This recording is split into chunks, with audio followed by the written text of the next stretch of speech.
Everyone, welcome to our YouTube channel JK latest info. तो यहाँ पर अगर आप में से किसी को वाइट बोर्ड देखकर डर लग रहा है तो मैं आपको बताना चाहूँगा, आपको नोट्स का जो लिंक है वो वीडियो के डिस्क्रिप्शन बॉक्स में मिल जाता है। वहाँ पे जाके आप पीडीएफ डाउनलोड कर सकते हो और जो भी मैं बताऊँगा वो सब कुछ नोट्स में लिखा होगा, तो वहाँ पे जाके आप पढ़ सकते हो।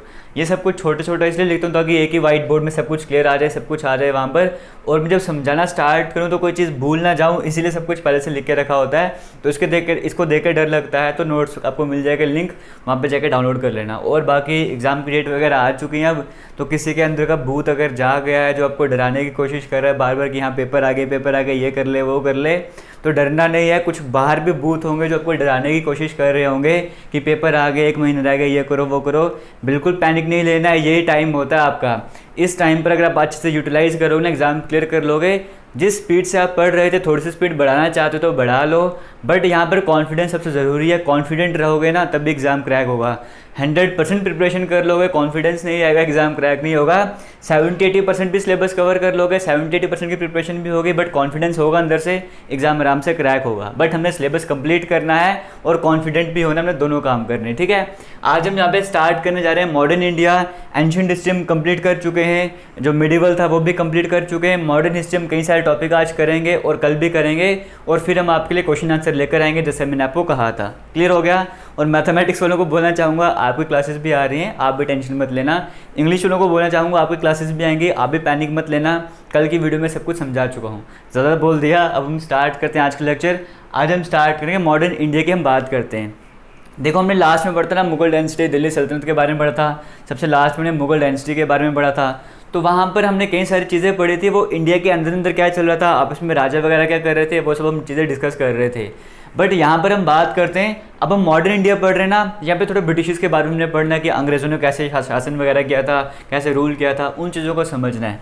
तो हम पहले समझ लेते हैं थोड़ा सा बैकग्राउंड क्या था उसका। तो हम यहाँ पर ना थोड़ा सा उस टाइम पीरियड की तरफ चलेंगे जब मुगल एम्पायर वगैरह था या बाकी एम्पायर थे, तब अंग्रेज़ों ने यहाँ पे एंट्री तो कर ली थी, तब चल के रहा था वो सब कुछ हम समझ लेते हैं। हमने स्टार्टिंग में एक बार समझा था दिल्ली सल्तनत में कि यहाँ पर वो आए थे, लूट कर चले गए थे, वापस वो अरब वाली साइड से आए थे, जितना लूटना था लूट लिया और लेके चले गए थे। तो कई सारे सामान वहाँ से क्या करते थे, वहाँ से जाके ना ये अंग्रेज़ों को बेचा करते थे। जैसे यहाँ से अरब में ले गए तो वहाँ से कुछ सामान अंग्रेज़ों को दे दिया, इस तरह का वो काम किया करते थे। अब इनको भी पता लग गया था कि हाँ यार, मतलब इंडिया ऐसी जगह है जहाँ पर इतनी सारी चीज़ें हैं, वहाँ पर हमें जाना चाहिए, वहाँ पे फैक्ट्री वगैरह सेटअप वगैरह करनी चाहिए, वहाँ पे ट्रेड वगैरह करना चाहिए, और वहाँ पे भी हम कुछ ना कुछ कर सकते हैं। वो सिर्फ ट्रेड का मोटो लेकर यहाँ पर आना चाहते थे, कोई राज करना उनका कोई वो नहीं था कि हम यहाँ पे जाके तो रूल वगैरह करेंगे, वैसे दिमाग की मेंटालिटी नहीं थी। सिर्फ था कि वहाँ पे बहुत कुछ है, हम वहाँ पे जाके ट्रेड कर सकते हैं। तो होता क्या, सबसे पहले हम बात करते हैं पोर्चुगीज़ की। तो यूरोप वाली साइड से बात करें, पोर्चुगीज़ की बात करें, वहाँ से 1498 में वास्को ड गामा को भेजा जाता है। कहा जाता है कि तुम एक काम करो, सी वाले रास्ते से जाओ, समुद्र के रास्ते से जाओ, और रास्ता देखो कि इंडिया की तरफ कौन सा रास्ता जाता है। तो सी रूट ढूंढने के लिए भेजा गया था वास्को ड गामा को, 1498 में भेजा जाता है, और वो पहुँचता है इंडिया में। जब वो इंडिया में आता है तो वहाँ पे इसको कौन, अगर जब वो इंडिया में आता है ना, कैलिकट वाले साइड में आता है। तो कैलिकट वाले साइड में तब रूलर कौन था, तब वहाँ पे जैमुरीन रहता है, एक हिंदू रूलर आप कह सकते हो, वो वहाँ पर रहता है। तो जो जैमुरीन है वो इसको वेलकम करता है वास्को ड गामा का कि आइए जी आइए यहाँ पर। तो हाँ, आपके एग्जाम में पूछा जाता है कि देखो, जब वास्को ड गामा पहली बार इंडिया कब आए थे, तो 1498 में आए थे। या किसने डिस्कवर किया था इंडिया को, वास्को ड गामा ने किया था। या फिर कभी कहा जाता है कि जब वो इंडिया पे आए थे तब उस टाइम वो कैलिकट में रूलर कौन थे, तो वो जैमुरीन थे। पहले गवर्नर कौन थे उस टाइम, अगर हम पोर्चुगीज़ की बात करें, फ्रांसिस्को दी अल्मेडा, और सेकंड गवर्नर कौन थे, अल्फोंसो दी अल्बकर। ये नाम कैसे याद रखना है, देखो यहाँ पर थोड़ी सी ट्रिक बताऊंगा, क्योंकि आपके एग्जाम में क्या होता है, आपको ऑप्शंस मिलते हैं। तो आपको यहाँ पे थ्योरेटिकली कुछ लिखना नहीं है, ऑप्शन को टिक करना है, तो उसके लिए ट्रिक आपके काम आएगी। सबसे पहली बात हम करते हैं, पोर्चुगीज़ की बात कर रहे हैं। तो पहले गवर्नर कौन थे, फ्रांसिस्को दी अल्मेडा ना। तो फ्रांसिस्को में आपको इसको वर्ड देखने को मिल रहा होगा और अल्मेडा देखने को मिल रहा होगा। तो इसको अलमीरा आप समझ सकते हो। तो कहा गया ये इतने दूर से आया है, एक काम करो, इसको आप एक अलमीरा दे दो, इसको अलमीरा दे दो। तो इसको और अलमीरा जहाँ पर आपको दिख गया, इसका मतलब वो कौन हुआ, पहला गवर्नर हुआ पोर्चुगीज़ का। सेकंड गवर्नर कौन हो गया, अल्फोंसो दी अल्बुकर। इसका क्या हो गया, अल्फांसो का आप अल्फाज निकाल सकते हो और बकर बकर कर सकते हो। कह दिया कि इसको हमने अलमीरा दे दिया है, अब अल्फाज नहीं निकालना, फालतू के बकर बकर नहीं करना। इस तरह से आप कैसे भी बना सकते हो, इस तरीके से भी आप समझ सकते हो पहले दूसरे गवर्नर कौन थे। हम पोर्चुगीज़ की बात करते हैं। अभी आते हैं कैलिकट, कोचिन, कन्नौर, इन जगह पे कैलिकट हो गया, कोचिन, कन्नौर, इन जगह पे अपनी फैक्ट्री वगैरह इस्टेब्लिश करना स्टार्ट कर देते हैं। और पहली फैक्ट्री कब इस्टेब्लिश करते हैं, 1500 में। देखो 1498 में आता है और 2 साल के बाद यहाँ पर आके फैक्ट्री भी स्टैब्लिश कर लेते हैं। और पहली फैक्ट्री कहाँ पे स्टैब्लिश करते हैं? कैलिकट वाले साइड में। इतना क्लियर हो गया। और कैपिटल किसको बनाते हैं स्टार्टिंग में कोचीन को अपना कैपिटल बना देते हैं और बाद में कुछ देर के बाद कैपिटल शिफ्ट करके कहाँ पे ले जाते हैं? गोवा में कैपिटल को शिफ्ट कर देते हैं। लास्ट की वीडियो में भी बताया था, आज भी बता रहा हूँ, आपको जितनी भी चीज़ें बताता हूँ मैं पहले ही जो भी इंपॉर्टेंट है वो सब कुछ लेकर आता हूँ। जितना बताता हूँ उसमें से कुछ भी आपने स्किप नहीं करना। अगर आप बुक से पढ़ते हो ना तो वहाँ पे स्किप कर सकते हो, वहाँ पे बहुत ज़्यादा एक्सेस में चीज़ें होती हैं। बट यहाँ पर मैं आपके लिए पहले ही इंपॉर्टेंट चीज़ लेकर आता हूँ, तो किसी भी चीज़ को स्किप नहीं करना, ठीक है। तो यहाँ पर इनके टाइम पीरियड पर टोबैको, पोटैटो वगैरह पहली बार यही इंडिया पे लेकर आए थे। इन्होंने खेती वगैरह स्टार्ट की थी। तो किस किस की खेती हुई थी? Potato, tomato tobacco, potato, chilli, tomato, इन सभी की खेती वगैरह करना स्टार्ट कर दी थी। पोर्चुगीज़ का आपको समझ आ गया, ठीक है। सिर्फ पोर्चुगीज थोड़ी आए थे, इंग्लिश पे तो आए थे ब्रिटिश, जिन्होंने लास्ट में यहाँ पे रूल वगैरह किया था। तो ये इंग्लिश वालों की बात करें 1600 में आते हैं। ये 1498 में आए थे, 1500 में इन्होंने अपनी पहली फैक्ट्री बनाई थी और उसके 100 सालों के बाद 1600 में यहाँ पे इंग्लिश वाले फैक्ट्री अपनी बना देते हैं। इनकी तरफ से जॉन मिल्टन हिल पहले इंग्लिशमैन थे जो इंडिया में आते हैं। कब आते हैं? 1599 में आते हैं और 1 साल के अंदर अंदर फैक्ट्री बना देते हैं। इन्होंने 2 साल के बाद बनाई थी, इन्होंने 1 साल के अंदर फैक्ट्री बना दी। 1500 में पहली फैक्ट्री बनती है इनकी, 1600 में पहली फैक्ट्री बनती है इनकी इंग्लिश वालों की, या फिर ब्रिटिश वालों की बोल दो। ब्रिटिश ईस्ट इंडिया कंपनी की बात कर लो या इंग्लिश ईस्ट इंडिया कंपनी बोल लो, 1600 में वो बनाते हैं। क्लियर हो गया। यहाँ पे हम बात करें, हाँ, जहांगीर के बारे में पढ़ा था ना, उनके दरबार पे कोई आए थे फैक्ट्री की परमिशन वगैरह लेने के लिए। विलियम हॉकिन की बात करें 1609 पे आते हैं। और सर थॉमस रॉय की बात करें 1615 में आते हैं जहांगीर के दरबार में कि हमें फैक्ट्री वगैरह इस्टेब्लिश करनी है, परमिशन दे दो। और जहांगीर बोलता है परमिशन ग्रांटेड, तुम्हें परमिशन है, तुम फैक्ट्री खोल सकते हो। उसके बाद ये भी फैक्ट्री खोलना स्टार्ट कर देते हैं। 1600 में ईस्ट इंडिया कंपनी बनती है और बाद में यहाँ पे फैक्ट्री वगैरह खोलना ये भी स्टार्ट कर देते हैं। तो पोर्चुगीज आए, अपनी फैक्ट्रियाँ लगा दी, इंग्लिश आए, इन्होंने भी फैक्ट्री वगैरह लगा दी। अब सबको दावत मिल रही थी कि आओ यहाँ पे लूटो, जितना लूट सकते हो। तो सारे आ रहे थे। पहले पोर्चुगीज आ गए थे, फिर इंग्लिश आ गए, अब डच की बात कर लेते हैं। जब डच यहाँ पर आते हैं तो कब आते हैं? 1602 में ये अपनी कंपनी बना देते हैं। 1600 में इंग्लिश ईस्ट इंडिया कंपनी बनती है, डच वाले आके 1602 में डच इंडिया कंपनी बना देते हैं यहाँ पे, ठीक है। डच ईस्ट इंडिया कंपनी बना देते हैं। तो यहाँ पे क्या करते हैं? मसूलीपट्टनम में पहली फैक्ट्री स्टैब्लिश करते हैं, फिर पुलिकट, फिर सूरत, करते करते चलते जाते हैं और ये भी फैक्ट्री स्टैब्लिश करते जाते हैं। फिर फ्रेंच आते हैं 1664 में, फ्रेंच ईस्ट इंडिया कंपनी बन जाती है। तो उस टाइम आता कौन है? कॉलबर्ट आता है और कॉलबर्ट आके कंपनी वगैरह बनाना स्टार्ट कर देता है। लेकिन होता क्या है, फ्रेंच की तरफ से जब ये डुप्लेक्स आता है ना गवर्नर बन के, उसके बाद लड़ाइयाँ वहाँ पे स्टार्ट हो जाती हैं, जिनको हम कार्नेटिक वॉर बोलते हैं। इनके बारे में समझेंगे। पहले ओवरव्यू हमने समझा कि पोर्चुगीज, इंग्लिश, डच वगैरह, फ्रेंच वगैरह कब इनकी एंट्री वगैरह होती है, कब कभी अपने अपने फैक्ट्री वगैरह बनाते हैं, कंपनी वगैरह बनाते हैं, वो हमको समझ आ गया। अब इतने सारे यहाँ पर आ गए इंडिया में फैक्ट्री बनाने के लिए, अब आपस में लड़ाइयाँ भी तो होंगी। अब वो लड़ाइयों को हम समझ लेते हैं कि इतने सारे आए थे और लास्ट में इंग्लिश ईस्ट इंडिया कंपनी ही कैसे बचती है, वही कैसे रूल करती है, उसके रीज़न क्या है वो भी हम समझ लेते हैं। सबसे पहले हम बात करते हैं इंग्लिश वर्सेस पोर्चुगीज़। इंग्लिश ने राज किया था ना, तो इंग्लिश ने पोर्चुगीज़ को कैसे साइड किया वो हम समझ लेते हैं। होता क्या है, 1661 की अगर हम बात करें, जो चार्ल्स सेकंड है ना, ये चार्ल्स सेकंड इंग्लिश वालों की तरफ से होता है, ब्रिटिश की तरफ से होता है। ये क्या करता है, पोर्चुगल का जो किंग होता है ना, उसकी बहन से शादी कर लेता है। बहन से शादी कर लेते हैं तो पोर्चुगल वाले क्या करते हैं, गिफ्ट में, दहेज के तौर पे वो क्या करते हैं, बॉम्बे इसको दे देते हैं चार्ल्स सेकंड को। मतलब बॉम्बे किसके पास आ गया, इंग्लिश वालों के पास आ गया। तो अब शादी भी कर लिए पोर्चुगल वालों के साइड में, तो रिलेशनशिप अच्छे हो गए, इनका निपटारा तो कर दिया, पोर्चुगीज हो गए साइड में, कोई टेंशन नहीं है। अब बचे कौन, डच बचे और फ्रेंच बचे। अब इनको कैसे साइड करना है, जब हम बात करें डच की, तो डच वालों से लड़ाई करते हैं। अब हर जगह शादी का करेंगे, डच वालों से लड़ाई करते हैं। तो बैटल ऑफ बेदारा होती है 1759 में। 1759 में क्या होती है, बैटल ऑफ बेदारा, जिसमें क्या कर दिया जाता है, डच वालों को भी साइड कर दिया जाता है, डच वालों को बेदर्दी से डिच किया जाता है, आप ऐसे समझ सकते हो। फिर अब ये भी साइड कर दिए, डच भी साइड कर दिए, बचते हैं फ्रेंच वाले। फ्रेंच वालों के साथ होती है बैटल ऑफ वनडे वॉश 1760 में होती है। बट फ्रेंच वाले बड़े बेशरम होते हैं, एक वॉश से उनका कुछ नहीं बनेगा और लड़ाइयाँ वहाँ पर चलती हैं। 1760 में बैटल ऑफ वनडे वॉश होती है, हालांकि फ्रेंच यहाँ पर भी हार जाते हैं। तो बट उसके बाद और भी कई सारी वॉर होती हैं जिनको हम कार्नेटिक वॉर बोलते हैं। कार्नेटिक वॉर कौन सी होगी, जैसे जो इंग्लिश और फ्रेंच के बीच में लड़ाई होती है ना। फर्स्ट एंग्लो फ्रेंच वॉर की बात करें वो कब होती है, 1746 से लेकर 1748 तक चलती है। इसमें एक ट्रीटी होती है जिसका नाम है एक्जिले-चैपल। इस ट्रीटी के बाद वो मतलब सब कुछ शांत हो जाता है। सेकंड एंग्लो फ्रेंच वॉर कब होती है, इस टाइम पीरियड पर ट्रीटी ऑफ पॉन्डिचेरी साइन होती है।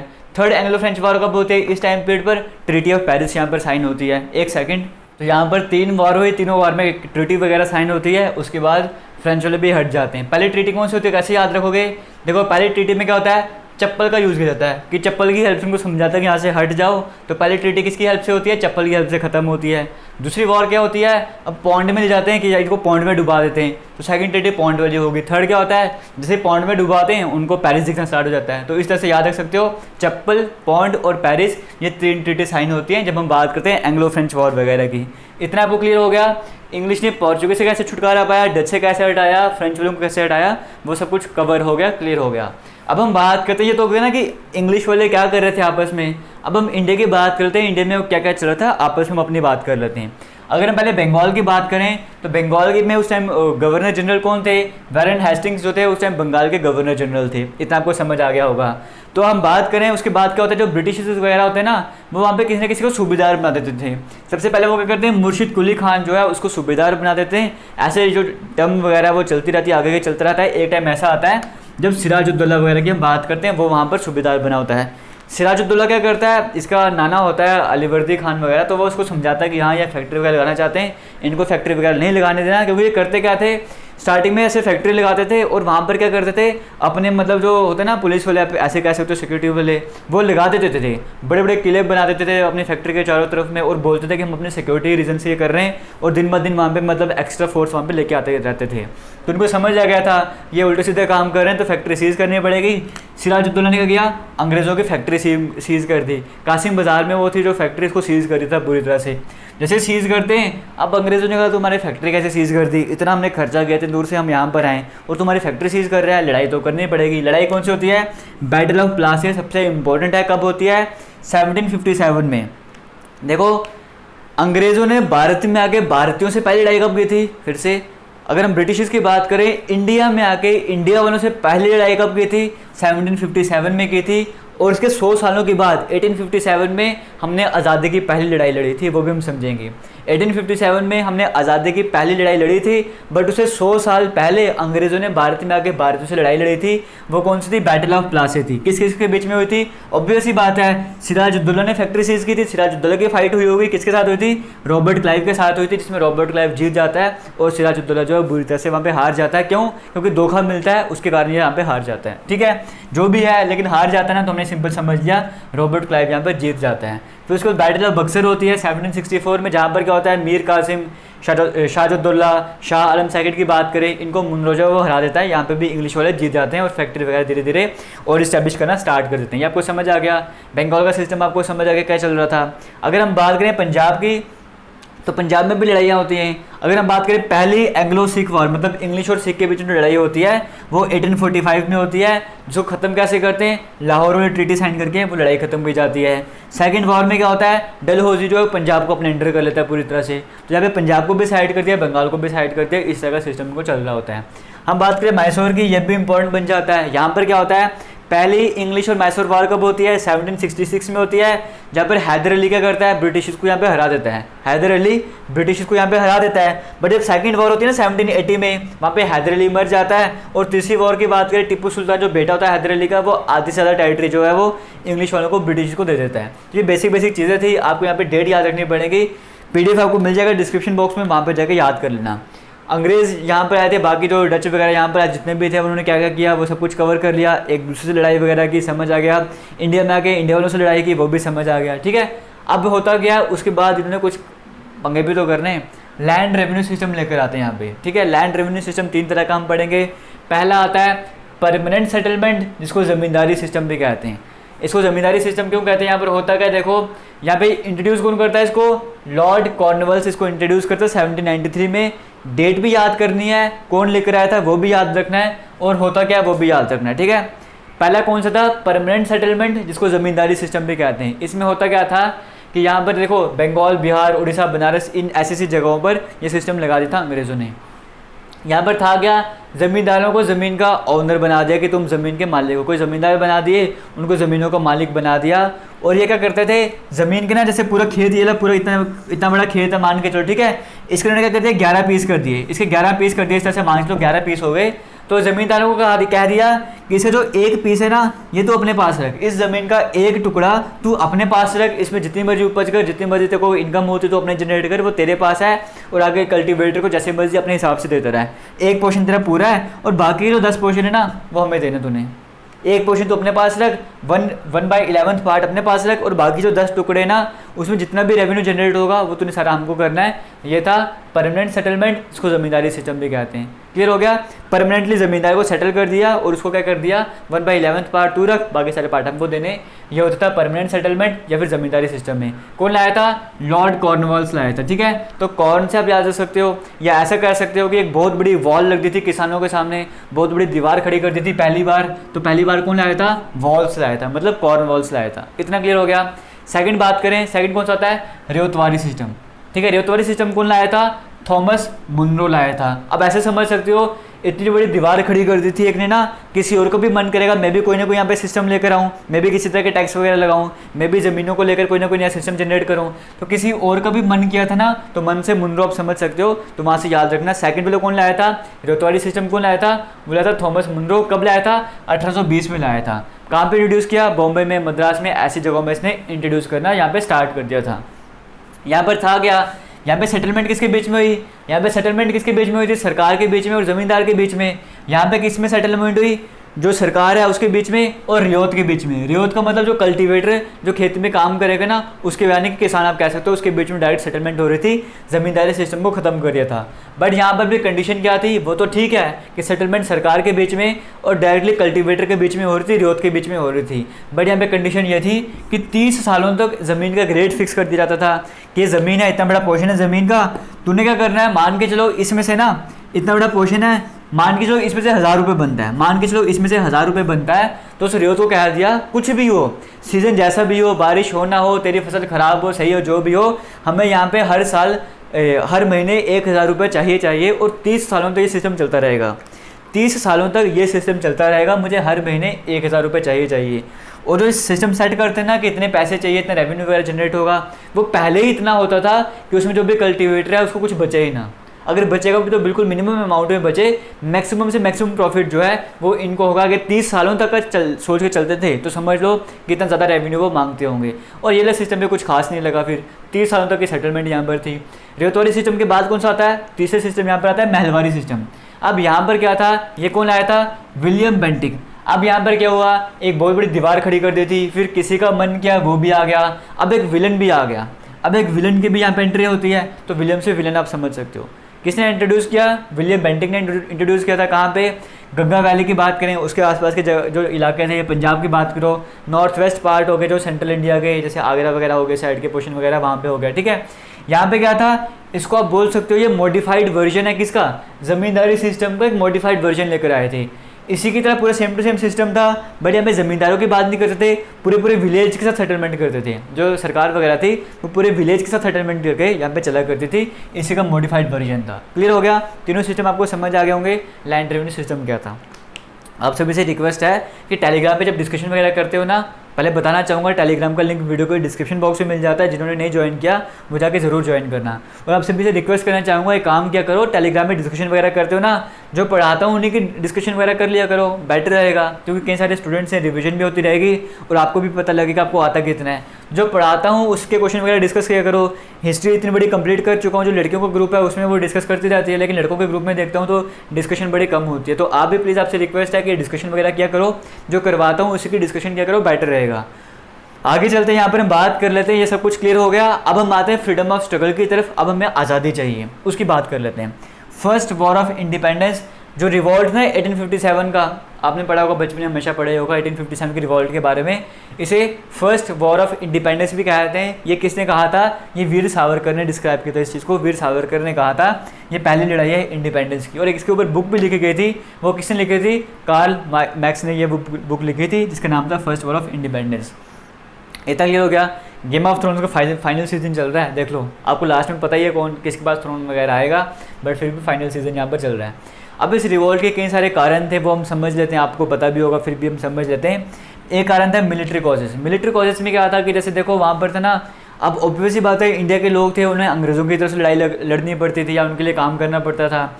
जो इंडियन जो ऑफिशियल्स, जो भी सिपाही वगैरह होते थे, वो भी सेम काम करते थे जैसे कि अंग्रेज़ काम करते थे, हालांकि ज़्यादा काम करते थे, उनसे ज़्यादा काम करवाया जाता था। बट जैसे अंग्रेज़ों को रेस्ट दी जाती थी कि अगर तुमने मान लो एक दिन का काम है तो एक दिन में 8-9 घंटे अंग्रेज़ों को रेस्ट दी जाती थी, लेकिन इंडियन वालों को इतनी रेस्ट मिलती ही नहीं थी, 3 से 4 घंटे की रेस्ट मिलती थी और काम भी ज़्यादा कराना पड़ता था। और सैलरी वगैरह की बात करें, इंडियंस की कम थी, उनकी ज़्यादा थी। पूरी तरह से यहाँ पे डिस्क्रिमिनेशन होता था इंडियन सिपाहीज़ के साथ में, मिलिट्री कॉलेज थे। और क्या था कि जैसे वहाँ पे एक नई इनफील्ड लेकर आए थे, वो गन लेकर आए थे, जो कार्टेज वगैरह रहते हैं ना, उसमें कहा जाता था कि इसमें जो बीफ वगैरह गाय का मांस है, फिर जो सूअर का मांस रहता है, उसको यूज़ किया जाता है। तो ये ऐसी फीलिंग्स थी जो हिंदुओं को भी भड़का रही थी और मुस्लिम्स को भी भड़का रही थी। तो इस तरह के कुछ कारण थे जो आप मिलिट्री कॉलेज में इंक्लूड कर सकते हो 1857 की लड़ाई के।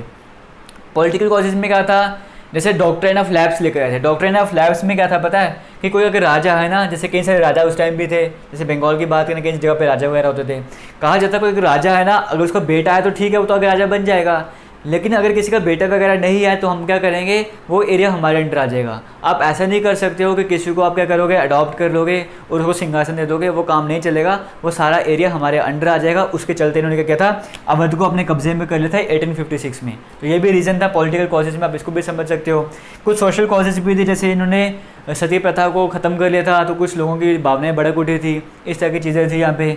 इकोनॉमिक कॉजेज़ की बात करें तो टैक्सेशन वगैरह मैंने आपको बताया, हैवी टैक्स लगा दिए थे, ये ज़मींदारी सिस्टम, इस तरह की चीज़ें लेकर आए हुए थे पहले से ही, और काफ़ी तरह की इनइक्वालिटीज़ वगैरह वो कर रहे थे। तो कई सारे रीज़न थे इस रिवॉल्ट के, ये आपको समझ आ रहा होगा। अब रिवॉल्ट स्टार्ट कैसे होता है, हम पहले इंसिडेंट की बात करें, 29 मार्च 1857 की बात करें, होता क्या है, मंगल पांडे की बात करें, वो 2 ब्रिटिश ऑफिशियल्स को मार देते हैं बुरी तरह से। और जब उनको कहा जाता है ना कि बाकी जो ऑफिशियल्स हैं वो कहते हैं कि इनको अरेस्ट करो, मंगल पांडे को अरेस्ट करो, तो वहाँ पे इंडियन सिपाही होते हैं, तो इंडियन सिपाही मना कर देते हैं, कहते हैं नहीं हम मंगल पांडे को अरेस्ट नहीं करेंगे। तो वो पहला इंसिडेंट था जहाँ से बात करें फर्स्ट वॉर ऑफ इंडिपेंडेंस की या रिवॉल्ट ऑफ 1857 की, वो स्टार्ट होता है। तो बड़ा ही इंपॉर्टेंट है आपके लिए।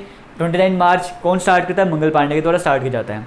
अब कई सारी जगह पे ये रिवॉल्ट वगैरह चलता है, तो आपके एग्जाम में क्वेश्चन आते हैं कि दिल्ली की तरफ से लीडर कौन था, बरेली की तरफ से लीडर कौन था, वो समझना ज़रूरी है। दिल्ली की बात करें, दिल्ली की तरफ से लीडर कौन था, बहादुर शाह जफर थे और बख्त खान थे। कैसे याद रख सकते हो, दिल्ली की तरफ से लीडर कौन था, दिल्ली में कोई बहादुरी होगा जो होगा ना, दिल्ली वाली साइड में कोई बहादुरी होगा जो सब कुछ संभालेगा, तो दिल्ली में कौन था, बहादुर शाह जफर था। झांसी में रानी लक्ष्मीबाई थे, ये तो आपको ट्रिक की ज़रूरत ही नहीं है, सबको पता होगा कि झांसी में लीडर कौन था, रानी लक्ष्मीबाई थे। आगे चलें, कानपुर की बात करें, कानपुर में कौन थे, नाना साहिब थे और तांता टोपे थे। कैसे याद रख सकते हो, कानपुर है ना, कान में कान है और यहाँ पे नान है, तो कान नान राइम कर रहा है ना, कान नान, तो जहाँ पे कानपुर आएगा वहाँ पे नानपुर कर देना, नानपुर का मतलब नाना साहिब कर देना। तो मैं वो बताना चाहता हूँ आपको।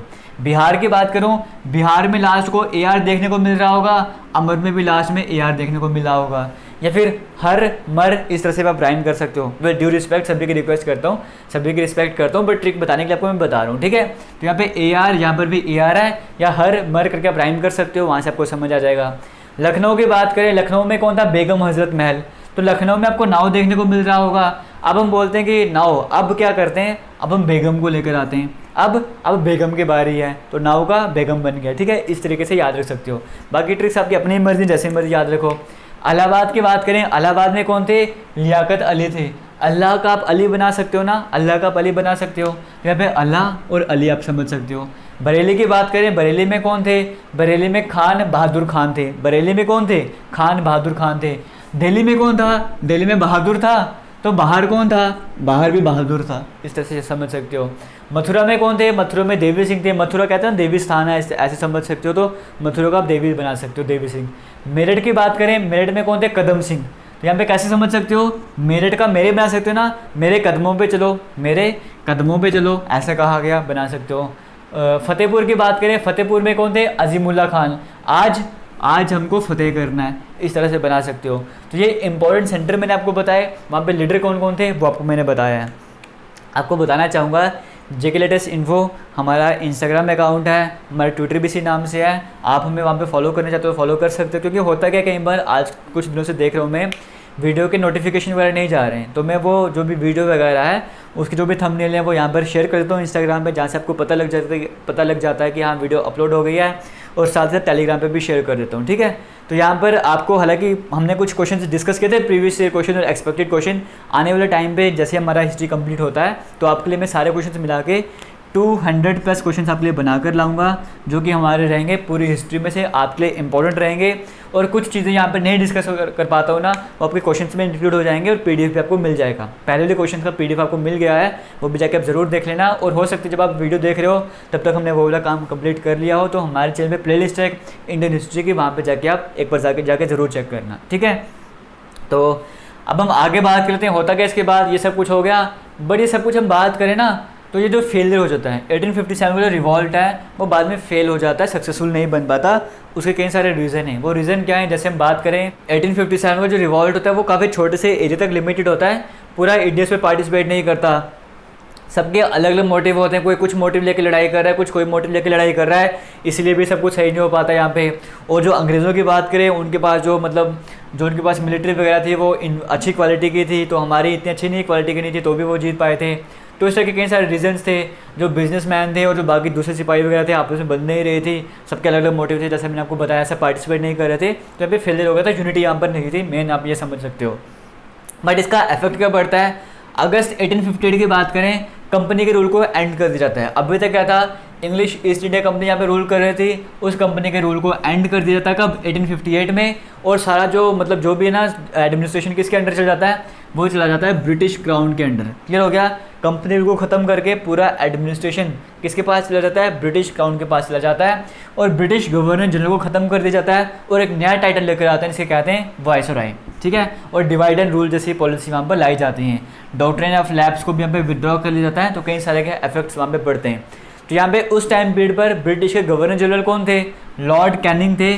जब ये 1857 का रिवॉल्ट हो रहा था ना, तब गवर्नर जनरल कौन थे, तब गवर्नर जनरल थे लॉर्ड कैनिंग। और एग्जाम में कई बार क्वेश्चन आया ये वाला, 1857 के रिवॉल्ट के टाइम पे गवर्नर जनरल कौन थे। तो यहाँ पर कई बार ऐसा भी होता है कि पहले वायसराय कौन थे इंडिया के, तो पहले वायसराय भी तो यही होंगे ना, क्योंकि अगर हम बात करें गवर्नर जनरल को वायसराय बोलने लगे थे, तो उनको वायसराय को नाम दे दिया था, तो कौन थे वो, लॉर्ड कैनिंग थे। यहाँ पर इतना आपको समझ आ गया होगा। बाकी कॉल मैक्स पर आपको सब कुछ बता चुका हूँ।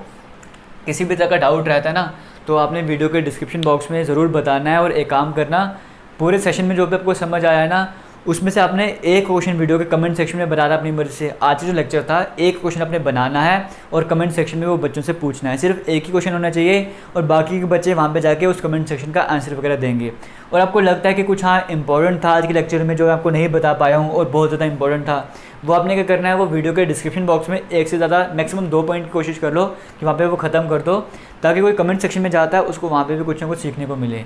कल का लेक्चर हम करेंगे यहाँ पे मॉडर्न हिस्ट्री का, मॉडर्न इंडिया की बात करें ना, एंशिएंट कंप्लीट है, मिडिवल कंप्लीट है, हमने मॉडर्न स्टार्ट किया है। कल हम मॉडर्न कंप्लीट कर लेंगे और परसों के दिन हम जितने भी इंपॉर्टेंट क्वेश्चन हैं वो सभी डिस्कस करेंगे।